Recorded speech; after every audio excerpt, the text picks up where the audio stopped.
Channel. कैसे हैं आप सब? होप सो आप सब बढ़िया होंगे।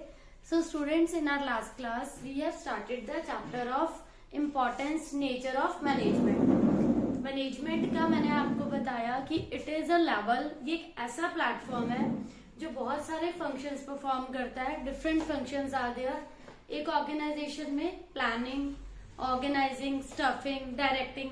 सिमिलरली जो मैनेजमेंट है उन्हें बहुत सारे ऑब्जेक्टिव्स अचीव करने होते हैं। There are different objectives, there are different targets for the firm and different levels है मैनेजमेंट के। अकॉर्डिंगली सबको टारगेट असाइन किया जाता है, अकॉर्डिंगली सब अपना अपना वर्क असाइन करते हैं। तो लास्ट क्लास में हमने करे थे फीचर्स ऑफ मैनेजमेंट। आज हम करेंगे बच्चों objectives of management and management की इम्पोर्टेंस क्या है। तो इनिशियली मैं आपको बताती हूँ ऑब्जेक्टिव्स ऑफ मैनेजमेंट में क्या आएगा। As you all know there are different objectives of management, like social objective है, फर्म ऑब्जेक्टिव्स है, मैनेजरियल ऑब्जेक्टिव्स है। तो ऑर्गेनाइजेशनल ऑब्जेक्टिव्स डिफरेंट होते हैं, पर्सनल ऑब्जेक्टिव्स डिफरेंट है। ऑर्गेनाइजेशनल, जो ऑर्गेनाइजेशन से रिलेटेड होंगे उन्हें हम नेम देंगे ऑर्गेनाइजेशनल ऑब्जेक्टिव्स। फिर जो डिफरेंट लोग काम कर रहे हैं अलग अलग लेवल पर, उन्हें हम नेम देंगे personal objectives. And one is कि आपके सोसाइटी के लिए क्या रिस्पॉन्सिबिलिटीज है, societal objectives, social objectives. So in this way आप ऑब्जेक्टिव्स को डिफरेंट डिफरेंट कैटेगरीज में डिवाइड कर सकते हैं। तो वन बाय वन मैं आपको एक्सप्लेन करूंगी स्टूडेंट्स। लाइक ऑर्गेनाइजेशनल ऑब्जेक्टिव से अगर हम स्टार्ट करते हैं, किसी भी फर्म में किसी भी ऑर्गेनाइजेशन के ऑब्जेक्टिव्स क्या हो सकते हैं। आप जनरल बिल्कुल बेसिकली अगर सोच के देखें कि कोई भी ऑर्गेनाइजेशन जो वर्क कर रहा है, जो फर्म रन कर रहा है, वो जो मैनेजर है उनके ऑब्जेक्टिव्स क्या होंगे। For long term survival of business they are running the firm. कोई भी आप प्रोडक्शन कर रहे हो तो हमारा यहाँ पर जो ऑब्जेक्टिव है, गोल क्या रहता है, फॉर लॉन्ग टर्म सर्वाइवल, कि आप जो है लॉन्ग टाइम के लिए सर्वाइव करेंगे। ऐसा नहीं है आज बिजनेस आपने स्टार्ट करा है कल आप शट डाउन कर देंगे, या आफ्टर अ मंथ या आफ्टर 2 मंथ्स। जो भी बिजनेस हम कैरी ऑन कर रहे हैं वो हम लॉन्ग टर्म के लिए कर रहे हैं। तो वन मेन ऑब्जेक्टिव जो आ जाता है ऑर्गेनाइजेशन का, that is long term survival. Then is कोई भी ऑर्गेनाइजेशन या फर्म इसलिए नहीं बिजनेस करती कि उन्हें हमेशा जो है लॉस बियर करने पड़े। उनकी थिंकिंग क्या है, आपने न्यूली बिजनेस सेटअप करा तो इट इज नॉट नेसेसरी कि आपको स्टार्टिंग में ही प्रॉफिट्स अर्निंग होनी स्टार्ट हो जाए। धीरे धीरे it will take time and the stage comes कि जब हमारे प्रॉफिट्स होने स्टार्ट हो जाते हैं आफ्टर 2 मंथ्स, आफ्टर 3 मंथ्स। तो प्रॉफिट जो अर्निंग की स्टेज है, that is the crucial point, that is the very important stage for a firm, कि जब आप अपने कॉस्ट को कवर कर रहे हैं, अपने एक्सपेंसेस बियर कर रहे हैं एंड आपने प्रॉफिट्स जो है अर्न करने स्टार्ट कर दिए। तो ये एक बेसिक पॉइंट आता है जो हर ऑर्गेनाइजेशन का ऑब्जेक्टिव होता है कि उनके अच्छे प्रॉफिट्स हों एंड वो लॉन्ग टर्म के लिए सर्वाइव करें। एंड उसके बाद जो नेक्स्ट आता है that is the growth of the firm. ऐसा कोई भी बिजनेस नहीं है जो सभी प्रॉफिट्स को अपने बिजनेस से आप उन्हें विड्रॉल करते रहे उनका। बिकॉज अगर हम कंटिन्यूसली अपने प्रॉफिट्स को विड्रॉल करते रहेंगे तो हम कभी भी अपने बिजनेस को एक्सपैंड नहीं कर पाएंगे, ग्रोथ नहीं कर पाएंगे। फॉर एग्जाम्पल हिंदुस्तान यूनिवर लिमिटेड, मैं आपको एक एग्जाम्पल बताती हूँ।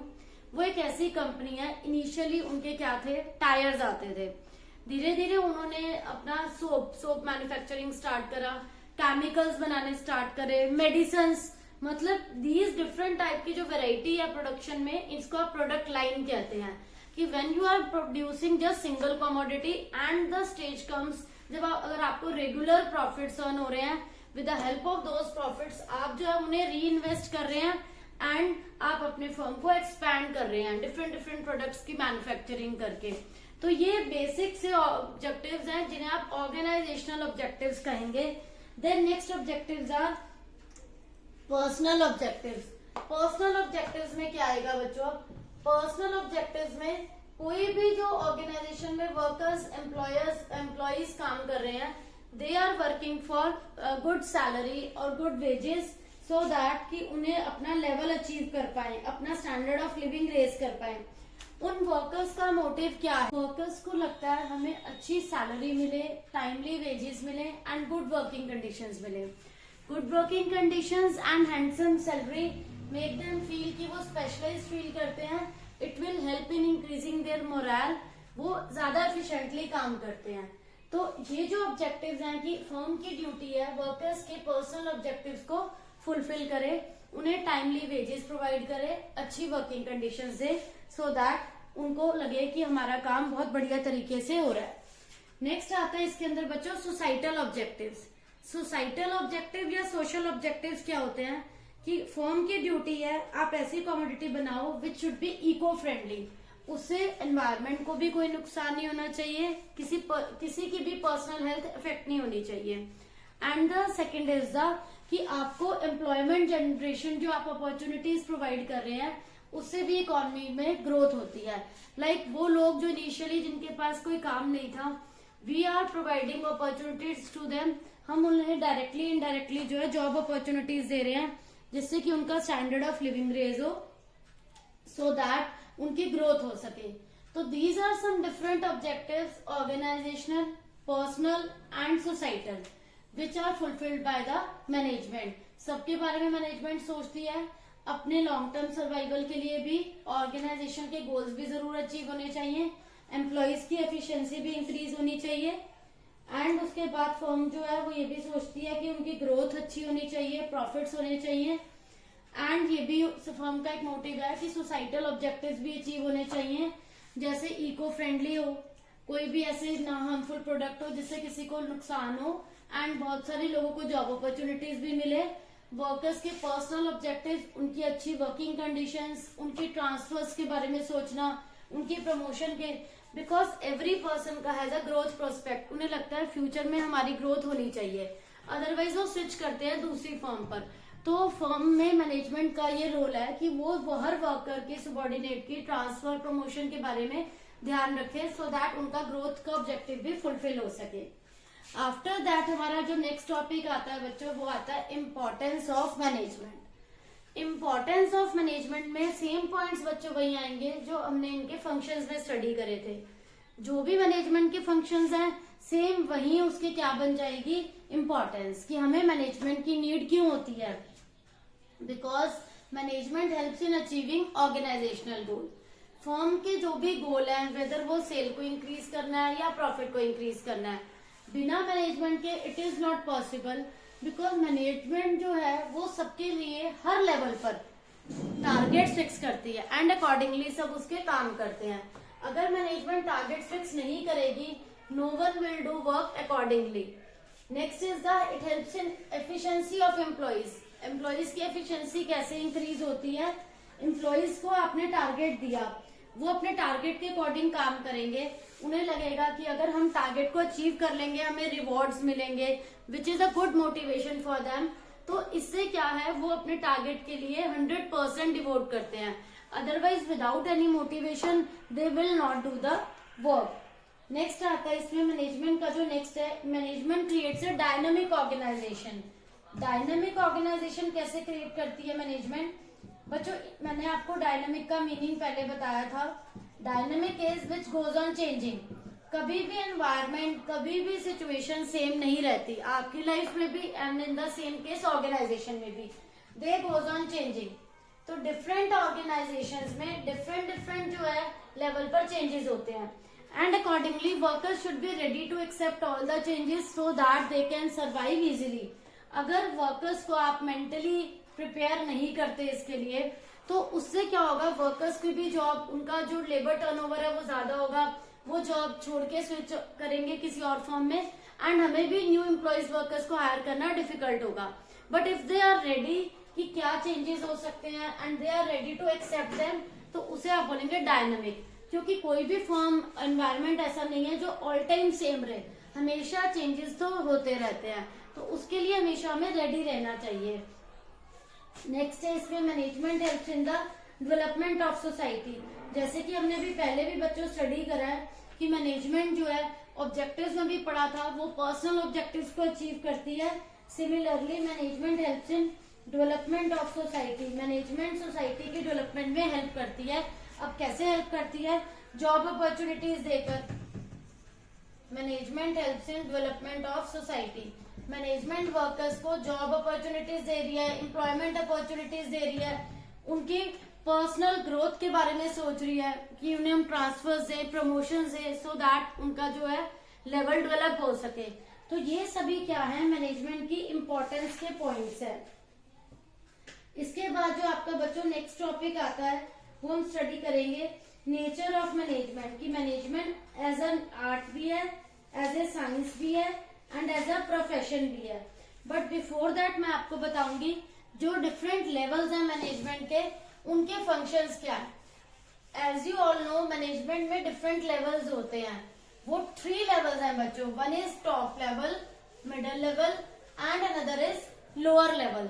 There are 3 levels of management and management जो है सब लेवल्स पर डिफरेंट डिफरेंट वर्क करती है। लेवल्स ऑफ मैनेजमेंट 3 लेवल्स पे डिफरेंट डिफरेंट फंक्शंस है मैनेजमेंट के लिए। Top level management, middle level management, fine, and इसके बाद जो आता है लोअर लेवल मैनेजमेंट का।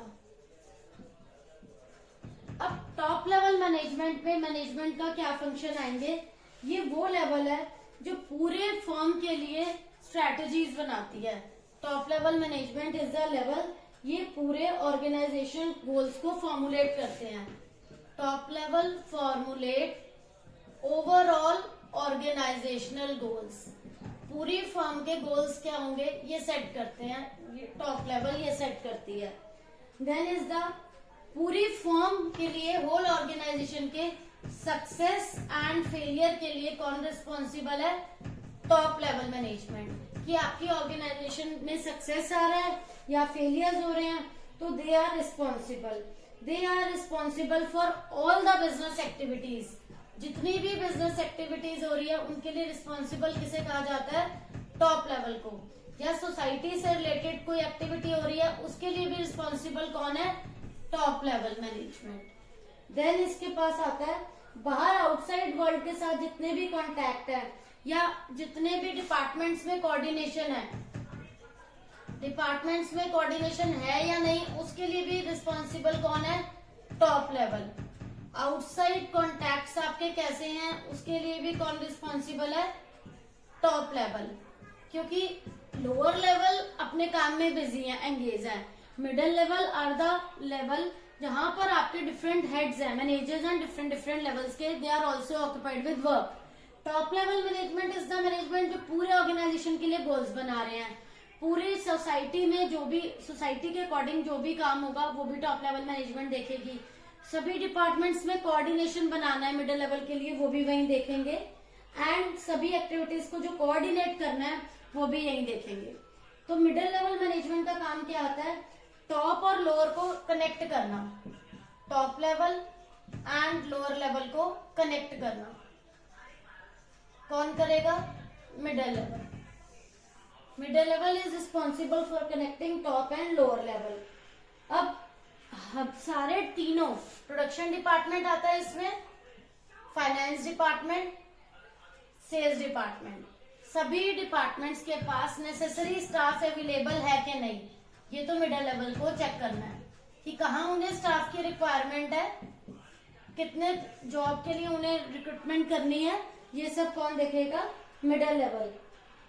देन मिडिल लेवल अपने अंडर के सभी वर्कर्स को, सबॉर्डिनेट्स को ड्यूटीज एंड रिस्पॉन्सिबिलिटीज असाइन करते हैं। Duties and responsibilities of each and every subordinate will be assigned by middle level. देखो बच्चों, सब 3 डिफरेंट लेवल्स हैं, स्टिल सबके काम फंक्शन बिल्कुल अलग है, कोई किसी से रिजेंबल नहीं कर रहा। वर्कर्स को मोटिवेट करना है कि वो अपने काम को कैसे बेटर कर सकते हैं। मोटिवेशन ऑफ एम्प्लॉइज किसका काम रहेगा? मिडिल लेवल का, कि वो अपने काम को कैसे बढ़िया तरीके से कर सकते हैं, कौन देखेगा? मिडिल लेवल देखेगा। फिर दूसरे डिपार्टमेंट्स के साथ कोऑर्डिनेशन में काम करना है, maintain coordination. You can write down all these points, these are the very important points for you जो आप बुक से भी कर सकते हैं. There are 2 reference books for it. आप वेदर सुभाष डे से भी पढ़ सकते हैं, and you can also follow Poonam Gandhi. Both the books are very good books, and if you want to write these points you can also right. Middle level में top level and lower level को connect करने का काम होता है. Necessary staff को hire करना है, वो ये देखते हैं. ड्यूटीज रिस्पॉन्सिबिलिटीज किसको क्या देनी है, किससे क्या काम लेना है, वो इनका काम होता है. मोटिवेशन करना एम्प्लॉइज का, उन्हें कैसे फाइनेंशियली नॉन फाइनेंशियली मोटिवेट करना है, मिडिल लेवल देखता है. Then is the lower level management. ये वो लेवल है जो डायरेक्टली देखता है कि वर्कर्स का काम कैसे चल रहा है. ऑब्जर्विंग द वर्कर्स, कि वेदर वर्कर्स कैसा परफॉर्म कर रहे हैं. ये उनके डायरेक्ट कांटेक्ट में होते हैं. इनका डायरेक्ट कांटेक्ट है. ये देख सकते हैं कि उन्होंने काम को एफिशिएंटली किया है कि नहीं करा. डेविएशन कहाँ आ रही है, ये किसके बीच में लिंक क्रिएट करते हैं, वर्कर्स एंड मिडिल लेवल के बीच में. क्योंकि ये जो लोअर लेवल मैनेजर है ये बिल्कुल उनके डायरेक्ट कांटेक्ट में है. तो ये एज अ लिंक क्रिएट करते हैं between workers and middle level management. ये उनके वर्कर्स के ग्रीवियंस, उनकी प्रॉब्लम्स को कहां पर करते हैं, शेयर करते हैं. मिडिल लेवल को उनकी प्रॉब्लम्स बताते हैं, उनकी एक्सपेक्टेशंस बताते हैं. What they expect from higher level वो उन्हें बताते हैं. वर्कर्स को गाइड कैसे करना है, ट्रेनिंग कैसे देनी है. वर्कर्स की जो भी प्रॉब्लम्स है that are sort out by the lower level management. Workers की ट्रेनिंग कैसी होगी, क्योंकि ये डायरेक्ट वर्कर्स के कांटेक्ट में है. वर्कर्स की जो कंडीशंस है, वर्किंग कंडीशंस, लाइटिंग की प्रॉब्लम नहीं होनी चाहिए. उनकी जो मशीनरी है it should be properly work, उसमें कुछ प्रॉब्लम नहीं आनी चाहिए. तो ये तीनों लेवल्स मैनेजमेंट के हैं बच्चों, जो बहुत ज्यादा इंपॉर्टेंट है. एंड आपको अच्छे से ये डिफरेंस क्लियर होना चाहिए कि टॉप लेवल जो है वो मिडिल लेवल, इन सबके लिए, लोअर लेवल के लिए टारगेट फिक्स करता है. बिजनेस का सक्सेस एंड फेलियर के लिए ये रिस्पॉन्सिबल है. डिपार्टमेंट्स में कोऑर्डिनेशन बनाने के लिए टॉप लेवल रिस्पॉन्सिबल है. Middle level is the level जो दोनों लेवल्स के बीच में as a middle agent work करता है. नेसेसरी स्टाफ को हायर करना मिडिल लेवल का काम है. ड्यूटीज एंड रिस्पॉन्सिबिलिटीज असाइन करना मिडिल लेवल का काम है. एम्प्लॉइज को मोटिवेट करना इनका काम है. And to maintain coordination which is very very crucial for each and every organisation, इनका काम है. लोअर लेवल मैंने आपको बताया, ये डायरेक्टली वर्कर्स के कांटेक्ट में होते हैं. उनकी प्रॉब्लम को समझना, उनको अच्छी वर्किंग कंडीशंस देना, to provide training to them. All these are the task for lower level management. तो आज हमने टॉपिक्स करे बच्चों, importance of management, objectives of management and different levels of management. This is all for today. तो hope so बच्चों आप सबको ये टॉपिक्स क्लियर हो गए होंगे, कोई डाउट नहीं होगा. Still you are having any doubt, please ask in comment section. Thank you.